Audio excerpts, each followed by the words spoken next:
Well, first I'd like to thank Michelle. She puts us on every year. She's getting larger and larger and larger.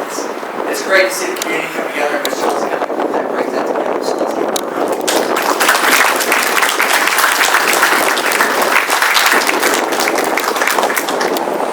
In 2006, 10th Mountain Division deployed to Afghanistan. Now, if you remember in 2006, the surge in Iraq was going on, and that was a lot of the focus was on Iraq. We were in 2 wars, and we didn't have enough troops to keep up with it. So these soldiers were getting, these soldiers and Marines, they're all getting extended from 12 to 15 to 18 months in country. So in Afghanistan, 10th Mountain got extended all the way up to 18 months. Now, when they got there, they started deploying all their battalions and companies and platoons to different areas for different missions. And one of the missions was to occupy a small combat outpost. It was about the size of Cape Coral, if you can imagine that. So, the size of Cape Coral with a fire team right in Nuristan, which is on the northeast, right on the Pakistan border. It was right on the border. It was right up by the mountains. So this fire team, about 14 guys, they get out there and they call back and say, this is a bad area. We're running up against the mountain. They told command, your job, your mission is to occupy this post. Well, as soldiers, Marines, airmen, we say rocket. And we kind of just drive on. So this fire team spent 18 months on this outpost. They got attacked almost daily. It was so bad that they had to sleep on their backs with no cover.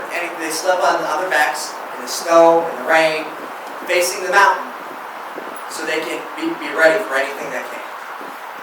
So for 18 months they lived like this. Now, if you can really imagine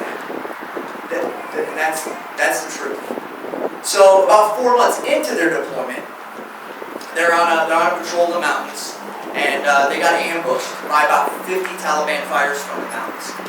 And so at the time it was Staff Sergeant Monty. Today he's Sergeant First Class Monty. He was a team leader on the ground, and so he was trying to assemble those guys in the right position to be successful. So as he was doing that, he noticed one of his soldiers was hit about 40 meters away. And he was all in an open field. So he's a true leader. He's not going to leave. He's going to get that. So he makes his first attempt to go out to get his soldier. And as soon as he steps out behind the rock, the rock gets slammed with rounds from the mountains. So he tries from another angle. Again, same thing.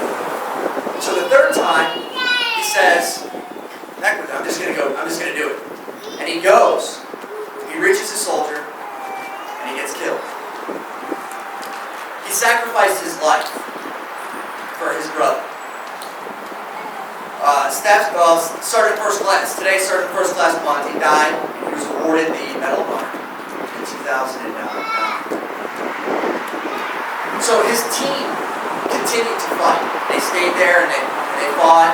They fought all the way into the night.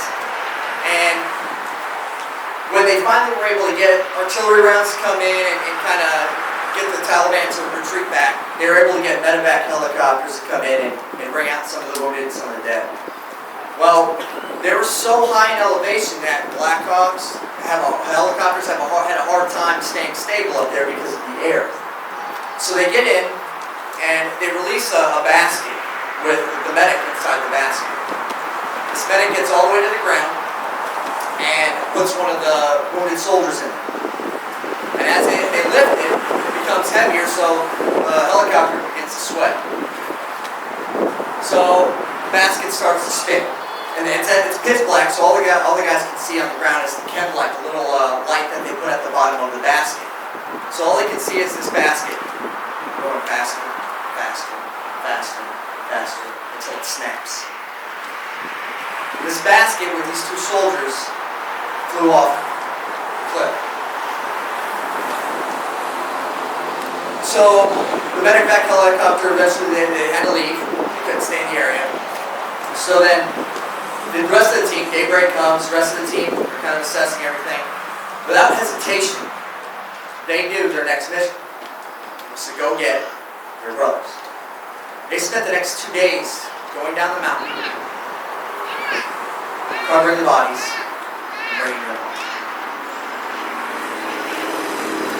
Now, this fire team spent the next, I said 18 months, so they spent the next 14 months at this same outpost, fighting day in, day out. To them, it was business as usual. After they left, a new unit came in, and then another unit came in. And this outpost was overran twice. 3 Medal of Honor winners.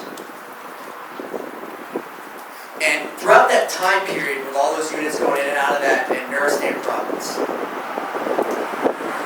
the men and women that served in that one province have displayed more leadership, more honor, more loyalty than most of our leaders have today. They serve selfishly. They fight for one another. They really understand what liberty is because they died for ours. So today, when you're going to, some of you guys are going to go to the museum, some people are going to go do different things. Today, when you're going about your day, I want you to do 2 things. One, think about all those stories. It's like the story I just told you of these service members that fought for one another, fought for our freedom, fought for our ability to be happy. That 99% that a couple of the other speakers mentioned. That 99% protected that 1% protected the 99%'s freedom. So I want you to think about those stories. The second thing is to have a great time.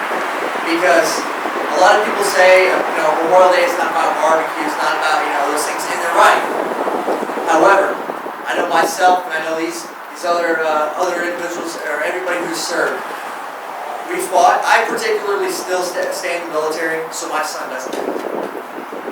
Because I want to make sure that he can be free to, go to school, start a business without persecution of government or without being worried about a foreign tax. So I want you to have a great time today because that's what we fought for. We fought for their freedom, so enjoy the freedom.